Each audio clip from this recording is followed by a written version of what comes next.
నమస్కారం ఘంటారావానికి స్వాగతం. ముందుగా ప్రధానాంశాలు. పురపోరు విజయం కేసీఆర్ కేటీఆర్ కు కానుక. తొర్రూరు ప్రచారంలో మంత్రి ఎర్రబెల్లి వ్యాఖ్య.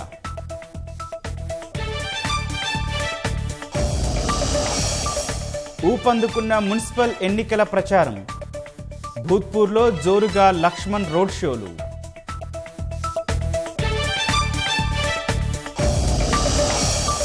జనాభా లెక్కింపు ఎన్పీఆర్పై కేంద్రం కసరత్తు. రాష్ట్రాల సీఎస్లతో సమావేశమైన హోంశాఖ.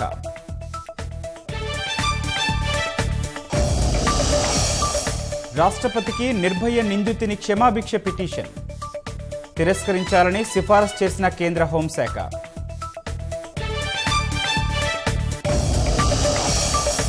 గడ్డకట్టే చలిలో సైనికులకు కఠిన శిక్షణ. యుద్ధ మెలకువలు నేర్చుకుంటున్న జవాన్లు.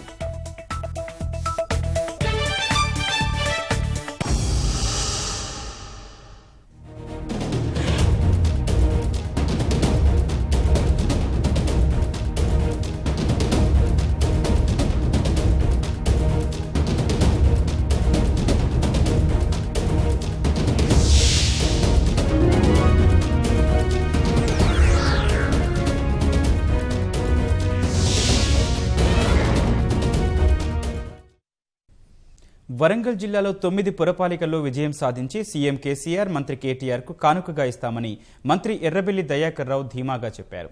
తొర్రూరు పురపాలికలోని 15, 16 వార్డుల్లో తెరాస అభ్యర్థుల తరపున మంత్రి ఇంటింటా ప్రచారం నిర్వహించారు. ఓటర్లను ఆప్యాయంగా పలకరించి ఓట్లు అభ్యర్థించారు. గతంలో అధికారంలో ఉన్న కాంగ్రెస్, కేంద్రంలో అధికారంలో ఉన్న భాజపా ప్రజలకు చేసిందేమీ లేదని మండిపడ్డారు. కొత్త పురపాలక చట్టం జవాబుదారీతనంగా ఉంటుందన్నారు.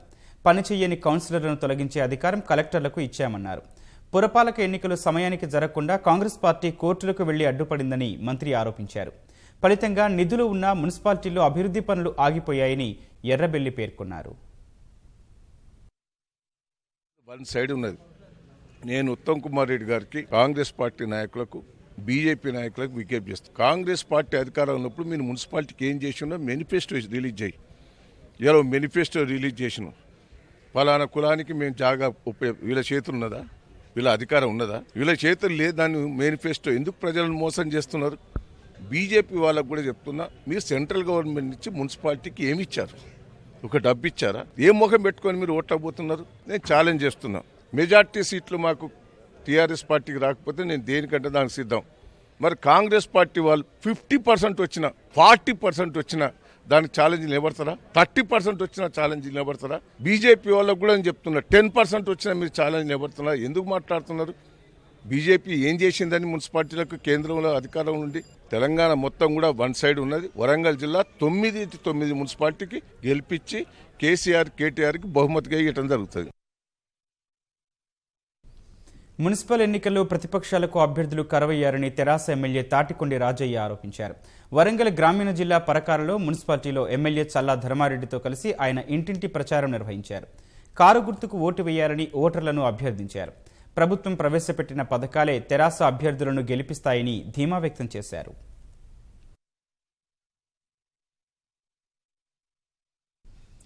మజ్లిస్ మత రాజకీయాలకు తెరాస వంతపడుతోందని భాజపా రాష్ట్ర అధ్యక్షుడు లక్ష్మణ్ ఆరోపించారు.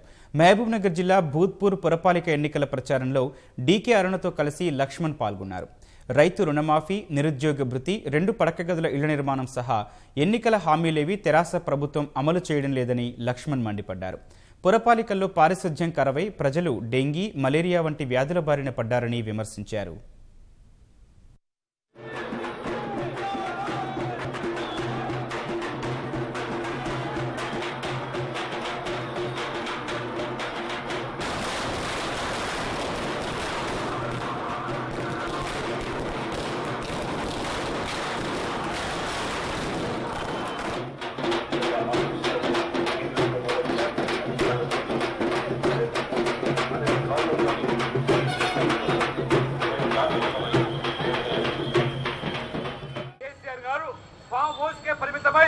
ప్రగతి భవన్లోనే ప్రగతి కళలు కంటూ మళ్ళీ తన కుమారుణ్ణి ఈ రోజు ముఖ్యమంత్రి చేయాలని ప్రగతి కళలు కంటున్నటువంటి వారికి ఇవాళ బుద్ధి చెప్పాల్సిన అవసరం. కాంగ్రెస్ ఎమ్మెల్యేలు తమ వ్యాపారాల కోసం, కాంట్రాక్ట్ బిల్లుల కోసం ఇవాళ కేసీఆర్ మరి ఈరోజు వంత పాడుతున్నారు, ప్రజలను మోసం చేశారు, దగా చేశారు. కాబట్టి కాంగ్రెస్ గెలిపిస్తే పొరపాటున మీరు కాంగ్రెస్ ఓటేస్తే అది టీఆర్ఎస్ కి చెల్లుతుంది. కాంగ్రెస్ కౌన్సిలర్ గెలిపిస్తే మళ్ళీ టీఆర్ఎస్ తో కలుస్తారు. ఎమ్మెల్యేలు, ఎంపీలు, ఎమ్మెల్సీలు అందరూ కూడా మరి మూకుముడిగా టీఆర్ఎస్ చేస్తున్నారు. మీ ఓటు వృధా కాకూడదంటే ఇవాళ టీఆర్ఎస్ ఓడించాలంటే అది బీజేపీ కమలం గుర్తుకే ఓటేయాలి. కాంగ్రెస్ వేస్తే టీఆర్ఎస్ గెలుస్తుంది. టీఆర్ఎస్ గెలిస్తే మజ్లిస్ బలపడుతుంది. ఏ హైదరాబాద్ పాత పట్టణానికి పరిమితమైన మజ్లిస్ పార్టీ ఇవాళ క్రమేణా బైన్సా వరకు ఇవాళ పాకుతున్నదంటే ఈ టీఆర్ఎస్ యొక్క చొరవ వల్లనే. ఈ బైన్సా నుంచి మహబూబ్ నగర్ వరకు ఈ యొక్క మజ్లిస్ మతోన్మాద రాజకీయాలు నడిపే పార్టీకి ఊతమిచ్చే విధంగా టీఆర్ఎస్ వ్యవహరిస్తుంది. కాబట్టి దయచేసి జాతీయవాదులు, దేశభక్తులు ఏకమవుతున్నారు. ఎంతటి వారికైనా చావు తప్పదు. చనిపోయిన మనిషికి దహన సంస్కారాలకు వైకుంఠధామం తప్పనిసరి. ఎంత అభివృద్ధి జరిగినా అంతిమ సంస్కారాలకు సౌకర్యాలు లేకపోతే ఎదురయ్యే ఇబ్బందులు వర్ణనాతీతం. ఏళ్ల క్రితం జిల్లా కేంద్రంగా ఏర్పాటైన భూపాలపల్లిలో చివరి మజిలీకి వైకుంఠధామాలు లేక పట్టణవాసులు తీవ్ర అవస్థలు ఎదుర్కొంటున్నారు.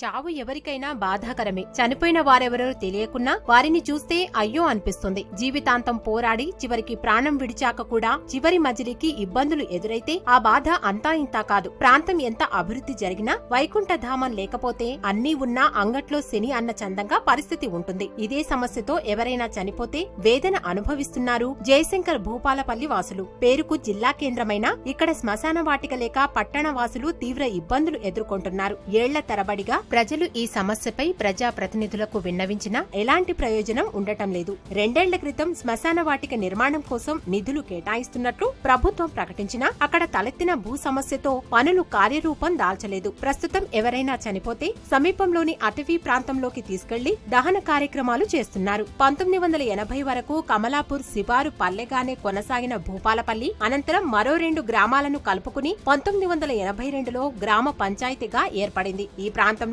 సింగరేణి గనుల తవ్వకాలు ప్రారంభమైన నాటి నుంచి జనాభా పెరిగి క్రమంగా పట్టణంగా విస్తరించింది. 2012 జనవరి 21న 20 వార్డులతో నగర పంచాయతీగా ఏర్పడిన భూపాలపల్లి 2018లో గ్రేడ్ 2 మున్సిపాలిటీగా అవతరించింది. పట్టణంలో వైకుంఠధామంతో పాటు డంపింగ్ యార్డు సమస్య సైతం ప్రజలను వేధిస్తోంది. నిత్యం వస్తున్న 12 టన్నుల మేర చెత్తలో కొంత భాగం సిఆర్ నగర్ సమీపంలోని సింగరేణి భూముల వైపు తరలించేస్తుండగా మిగిలింది ఎక్కడికక్కడ వదిలేస్తున్నారు.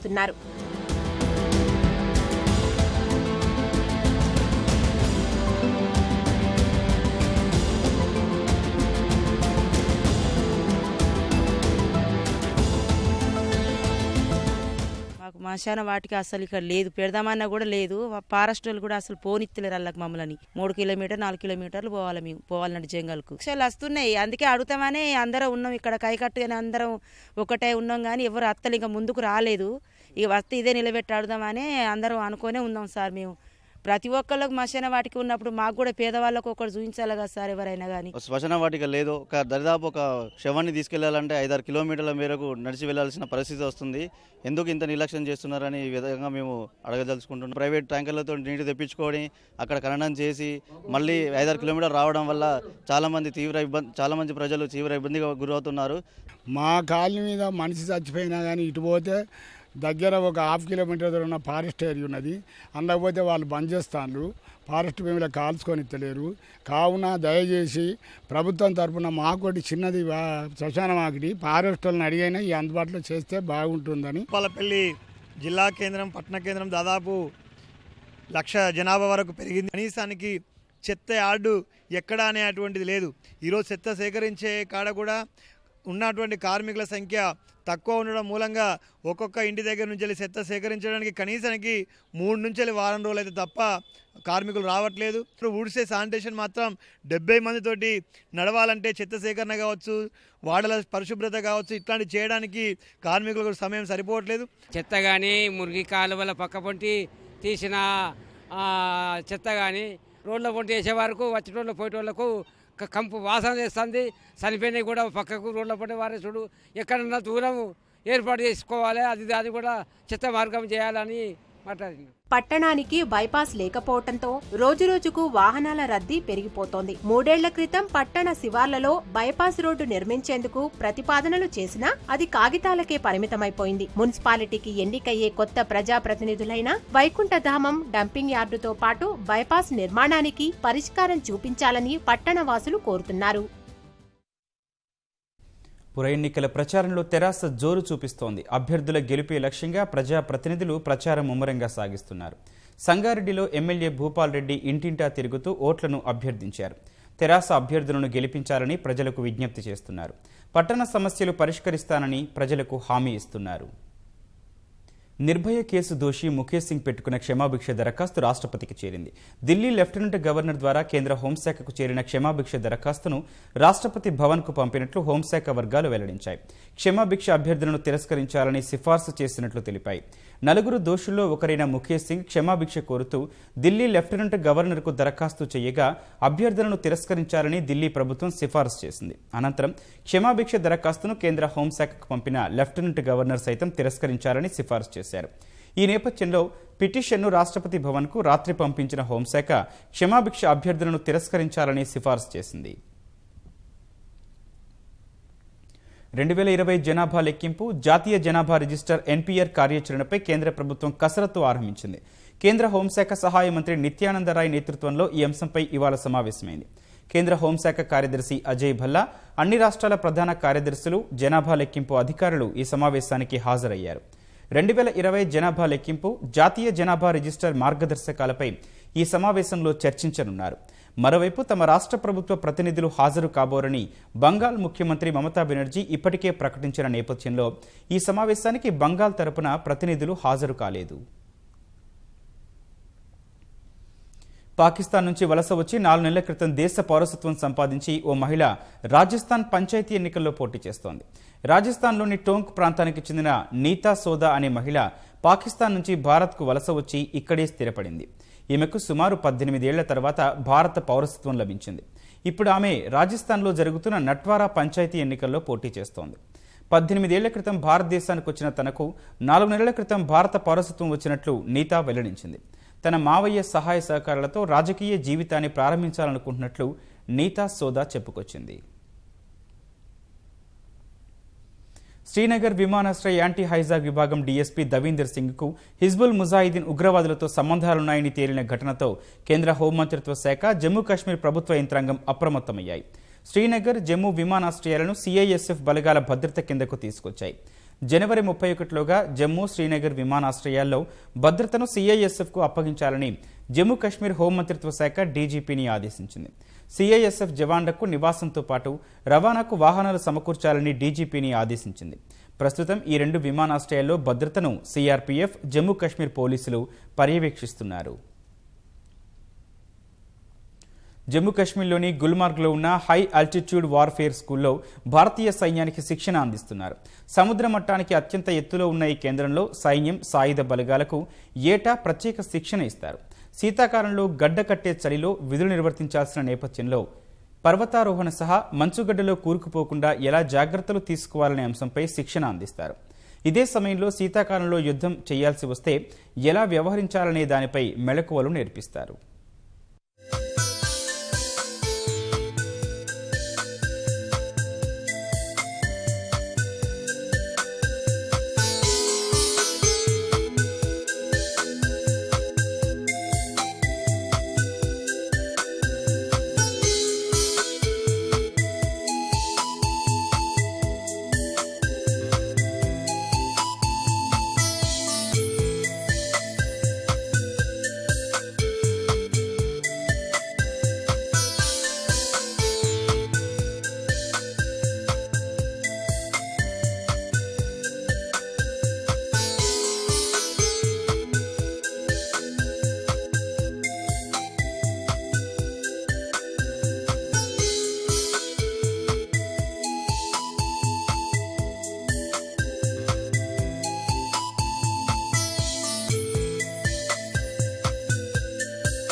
దేశంలో మరో ప్రైవేట్ రైలు పట్టాలెక్కింది. అహ్మదాబాద్ ముంబై మార్గంలో తేజస్ రైలును గుజరాత్ ముఖ్యమంత్రి విజయ్ రూపానీ పచ్చజెండా ఊపి ప్రారంభించారు. దేశంలో తొలి ప్రైవేట్ రైలుగా లక్నవూ దిల్లీ మధ్య నడుస్తోన్న తేజస్ ఎక్స్ప్రెస్ విజయవంతమైన నేపథ్యంలో ఐఆర్సీటీసీ ఆధ్వర్యంలో అహ్మదాబాద్ ముంబై రూట్లో రెండో తేజస్ రైలు తీసుకొచ్చారు. తేజస్ రైలును రైల్వే మంత్రి పీయూష్ గోయల్ ప్రారంభించాల్సి ఉంది. అయితే వాతావరణం అనుకూలించక ఆయన రాలేకపోవడంతో సీఎం విజయ్ రూపానీ ప్రారంభించారు. ఈ రైలు బుకింగ్స్ను అధికారులు ఇప్పటికే ప్రారంభించారు. రాకపోకలు ఈ నెల 19 నుంచి లాంఛనంగా ప్రారంభం కానున్నాయి. ఐఆర్సీటీసీ వెబ్సైట్తో పాటు మొబైల్ యాప్ రైల్ కనెక్ట్ ద్వారా ప్రయాణికులు తమ టికెట్లను బుక్ చేసుకోవచ్చు. సంక్రాంతి సందర్భంగా నిర్వహించే జల్లికట్టు తమిళనాట ఉత్సాహంగా సాగుతోంది. మధురై జిల్లా అలంగనల్లూరులో జల్లికట్టు పోటీలు ఉదయం నుంచి ప్రారంభమయ్యాయి. పోటీల కోసం 700 ఎద్దులను ఏర్పాటు చేశారు. ఎద్దుల్ని నియంత్రించేందుకు యువకులు పోటీ పడుతున్నారు. గాయాలను సైతం లెక్క చేయడం లేదు. ఎద్దులను అదుపులోకి తెచ్చే క్రమంలో గాయపడిన యువకులకు అక్కడికక్కడే చికిత్స అందించేందుకు ప్రాథమిక వైద్య కేంద్రాలను ఏర్పాటు చేశారు. జల్లికట్టును చూసేందుకు భారీ సంఖ్యలో ప్రజలు వచ్చారు. యువకులను ఉత్సాహపరుస్తున్నారు. పోటీల సందర్భంగా కట్టుదిట్టమైన భద్రతా ఏర్పాట్లు చేసిన అధికారులు 2000 మంది పోలీసులను మోహరించారు.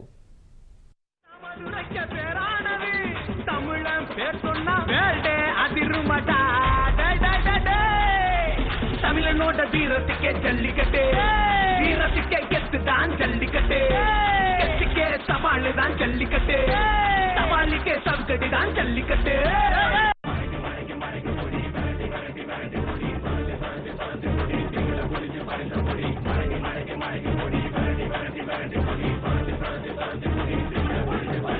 எத்தி பறக்க முட்டி பாரு, சிமுல நீயும் தொட்டு பாரு, புடுறா புடுறா. எத்தி பறக்க முட்டி பாரு, சிமுல நீயும் தொட்டு பாரு, எங்க ஊரு ஜல்லிக்கட்டு எதிர நின்று மல்லு கட்டு. எத்து பொழச்சு வந்தானா செவலக்கார, மல்ல கீரி வந்தானா மயிலக்கார. எத்து பொழச்சு வந்தானா செவலக்கார, மல்ல கீரி வந்தானா மயிலக்கார. தலையோட நெத்தியில பதக்க சங்கிலி கையிட்டா, என்னையோட கழுத்துக்கு தான் தாலி சங்கிலி. தலையோட நெத்தியில பதக்க சங்கிலி கையிட்டா, என்னையோட கழுத்துக்கு தான் தாலி சங்கிலி. எத்தி பறக்க முட்டி பாரு, எத்தி முல நீயும் தொட்டு பாரு.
కేంద్రపాలిత ప్రాంతం యానాం పండుగ పర్యాటకులతో కిటకిటలాడింది. సంక్రాంతి సందర్భంగా వివిధ రాష్ట్రాల నుంచి పర్యాటకులు పెద్ద సంఖ్యలో యానాం సందర్శనకు వెళ్లారు. రాజీవ్ బీచ్లో సందడి నెలకొంది. గౌతమి గోదావరిలో బోటు షికారు చేస్తూ పర్యాటకులు ఆహ్లాదంగా గడిపారు. ఎలాంటి అవాంఛనీయ ఘటనలు జరగకుండా పోలీసులు చర్యలు తీసుకున్నారు. అమెరికా అధ్యక్షుడు డొనాల్డ్ ట్రంప్ను పదవి నుంచి దించేందుకు విపక్ష డెమోక్రట్ పార్టీ చేపట్టిన అభిశంసన ప్రక్రియ ఆ దేశ సెనేట్లో ప్రారంభమైంది. డెమోక్రట్ సభ్యుల ఆధిపత్యం గల ప్రతినిధుల సభ ఈ తీర్మానాన్ని డిసెంబర్ 18న ఆమోదించగా తాజాగా సెనేట్లో చేపట్టారు. ఈ ప్రక్రియ కోసం సెనేట్ ప్రాంగణాన్ని అభిశంసన న్యాయస్థానంగా మార్చగా ఆ దేశ సుప్రీంకోర్టు ప్రధాన న్యాయమూర్తి జస్టిస్ జాన్ రాబర్ట్స్ దీనికి నేతృత్వం వహించారు. ఈ సందర్భంగా ట్రంప్ను సాగనంపడంపై తాము నిష్పాక్షికంగా వ్యవహరిస్తామని సెనెట్లోని డెమోక్రట్ సభ్యులు ప్రమాణం చేశారు. ఈ ప్రక్రియకు సెనెట్లోని 99 మంది డెమోక్రట్ సెనెట్ సభ్యులు హాజరు కాగా మరొకరు గైర్హాజరయ్యారు. అభిశంసనకు నిష్పాక్షిక వైఖరితో ఉన్నారా అని జస్టిస్ జాన్ రాబర్ట్స్ సభ్యులను ప్రశ్నించగా వారు కుడి చేయి ఎత్తి అంగీకారం తెలిపారు. అంతకుముందు ట్రంప్ అధికార దుర్వినియోగం, అమెరికా కాంగ్రెస్పై ఆయన దాడికి సంబంధించి అభిశంసన తీర్మానంలోని ఆర్టికల్ను సెనెట్లో చదివారు. సెనెట్లో పాలక రిపబ్లికన్ సభ్యులకే ఎక్కువ మెజార్టీ ఉండడంతో అది వీగిపోనుంది. ఈ ప్రక్రియపై స్పందించిన అధ్యక్షుడు ట్రంప్ అది ఉత్తిదే అని వ్యాఖ్యానించారు. పక్షపాతంతో డెమోక్రట్లు చేపట్టిన కార్యక్రమంగా పేర్కొన్నారు.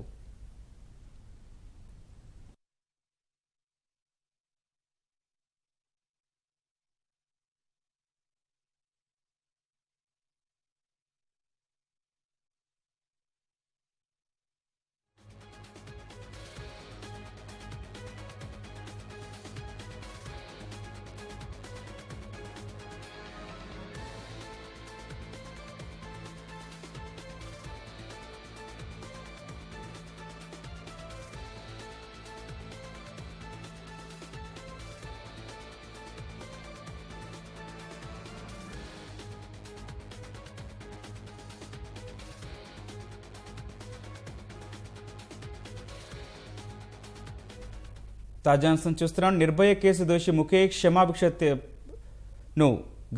రాష్ట్రపతి తిరస్కరించినట్లు సమాచారం. నిన్న కేంద్ర హోంశాఖ రాష్ట్రపతి రామ్నాథ్ కోవింద్కు పంపింది. కొద్దిసేపటి క్రితం రాష్ట్రపతి ఈ దరఖాస్తును తిరస్కరించినట్లు సమాచారం.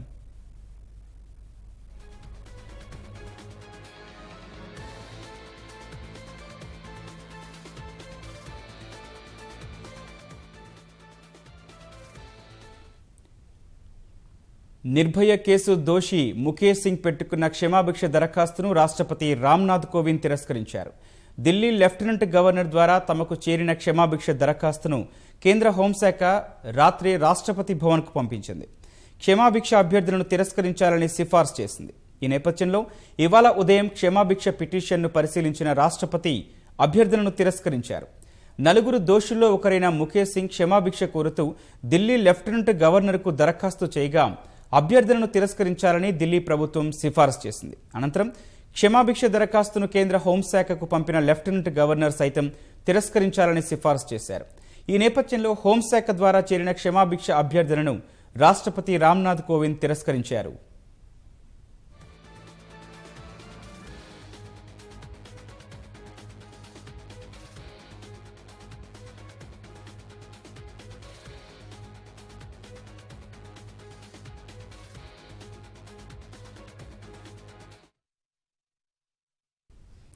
రాష్ట్రంలో నేరాలను తగ్గించిన ఘనత ముఖ్యమంత్రి కేసీఆర్కే దక్కుతుందని హోంమంత్రి మహమూద్ అలీ వ్యాఖ్యానించారు. హైదరాబాద్లో కానిస్టేబుళ్ల శిక్షణ కార్యక్రమాన్ని ఆయన ప్రారంభించారు. తెరాస ప్రభుత్వమే అత్యధికంగా కానిస్టేబుళ్ల ఉద్యోగాలను భర్తీ చేసిందన్నారు. శిక్షణ కాలంలో కానిస్టేబుళ్లకు సరిపడా వేతనం అందిస్తున్నామన్నారు. సమయస్ఫూర్తి, నైపుణ్యం ఉన్నప్పుడే విజయం సాధించగలుగుతామని హైదరాబాద్ కమిషనర్ అంజనీ కుమార్ తెలిపారు. 9 నెలల శిక్షణ కాలంలో నేర్చుకున్న నైపుణ్యాలు విధుల్లో ఉపయోగపడతాయన్నారు. స్టేట్ పోలీస్ తెలంగాణ వచ్చిన తర్వాత చాలా బాగా పనిచేస్తున్నారు. చాలా మంచి స్టేట్ పేరు తీసుకొచ్చిన మొత్తం అభివృద్ధిలో అంటే ఈ స్టేట్ అభివృద్ధి డిపెండ్ అపాన్ పోలీస్ డిపార్ట్మెంట్. ఇప్పుడు మా ఆనరబుల్ సీఎం గారు తెలంగాణ వచ్చిన తర్వాత పోలీస్ డిపార్ట్మెంట్కు చాలా ఇంపార్టెన్స్ ఇచ్చారు. మనకు మంచి బడ్జెట్ శాంక్షన్ చేశారు.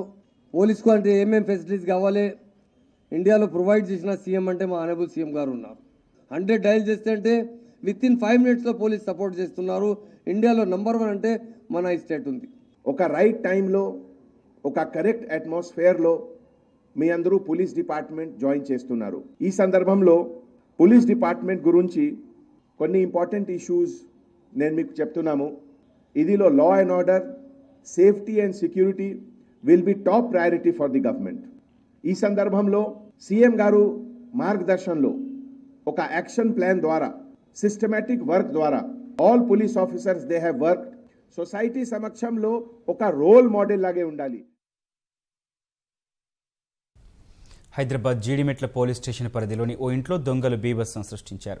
ఇంటి యజమాని పండక్కి సొంత గ్రామానికి వెళ్లడంతో అదే అదునుగా భావించిన దొంగలు ఇంట్లో చొరబడి 19 తులాల బంగారాన్ని అపహరించారు. దొంగతనం జరిగినట్లు గుర్తించిన ఇంటి యజమాని పోలీసులకు ఫిర్యాదు చేశాడు. పోలీసులు క్లూస్ టీం ఆధారంగా వివరాలు సేకరించారు.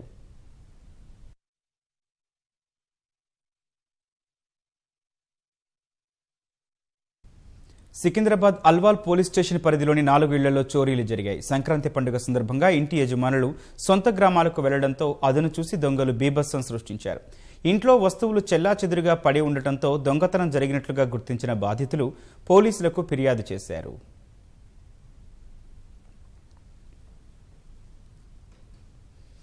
వరంగల్ అర్బన్ జిల్లా న్యూ సాయంపేటలో అగ్ని ప్రమాదం సంభవించింది. ప్రమాదవశాత్తు జరిగిన దుర్ఘటనలో 2 గడ్డివాములు దగ్ధమయ్యాయి.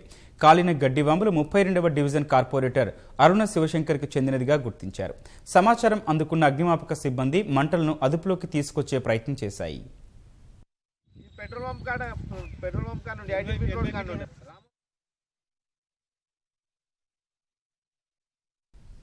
కృష్ణా జిల్లా జగ్గయ్యపేటలో అమరావతి పరిరక్షణ సమితి జేఏసీ ఆధ్వర్యంలో నిరసన ర్యాలీ జరిగింది.